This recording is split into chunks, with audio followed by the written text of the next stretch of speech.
Well, hi, everybody. This is Dr. Hanna from MedPsych Health. I am very pleased to have with me Dr. Polack, who is a pediatrician, but I'm going to let her introduce herself too. So there you go. Go for it. Great. Hi, everybody. I'm Polack. I'm a pediatrician in Union City in Bayonne, New Jersey. And Dr. Hanna and I today want to talk about struggles that we're having in both our practices and in our homes, to be perfectly honest with you. So we're going to talk about stuff that hopefully you can relate to. Go ahead. So, Dr. Polack, what do you think kind of the most challenging struggles are right now that you're seeing either in your own home or, in your practice? So I think in my own home and in my practice, I'm seeing so much disappointment.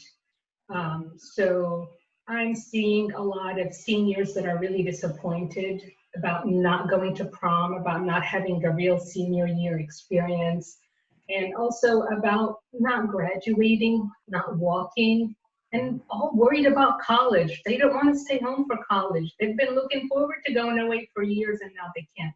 So I wanted to talk with you about coping mechanisms for disappointment for all age groups, not just for teenagers.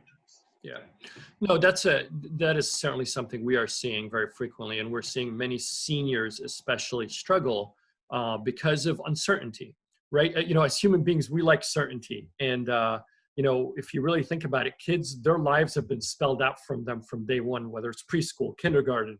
It's very predictable, and I think what happens is that predictability is good. It's healthy. You kind of know what to expect next. And now all of a sudden the rug is being pulled out from under them. One kid said to me, he goes, the way I got through high school was knowing that I was going to get to enjoy my senior year. You work so hard for three and a half years and you get into the college of your choice. And then it's like March of senior year and it's poof. So, it's interesting. And I think a lot of it has to do with expectations.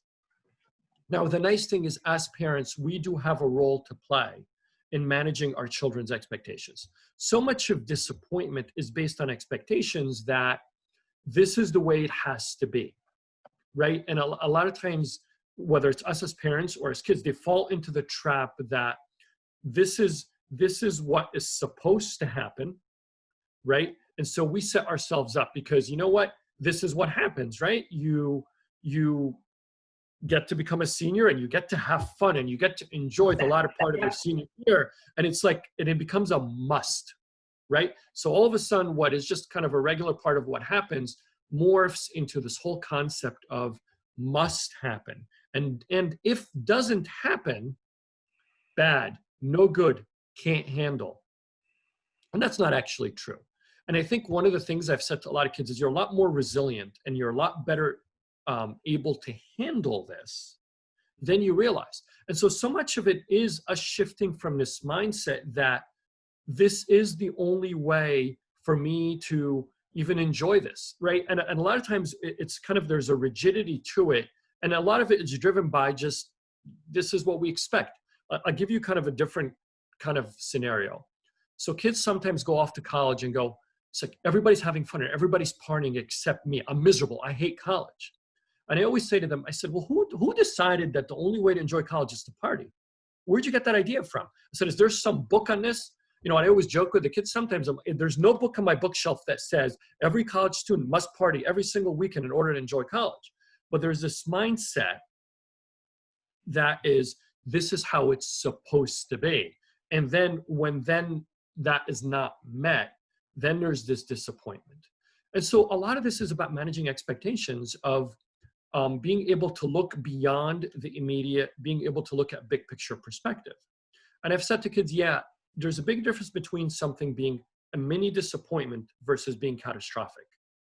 And it's important for us to kind of see the big picture and not to guilt the kids who live in our area or the kids who live in Bergen County about how their lives are somewhat disconnected from the reality of many people in the world. And I said, this is an opportunity to kind of recognize that life is unpredictable at times. Life doesn't always go the way we want. And as a matter of fact, it's actually okay that it doesn't go the way we want.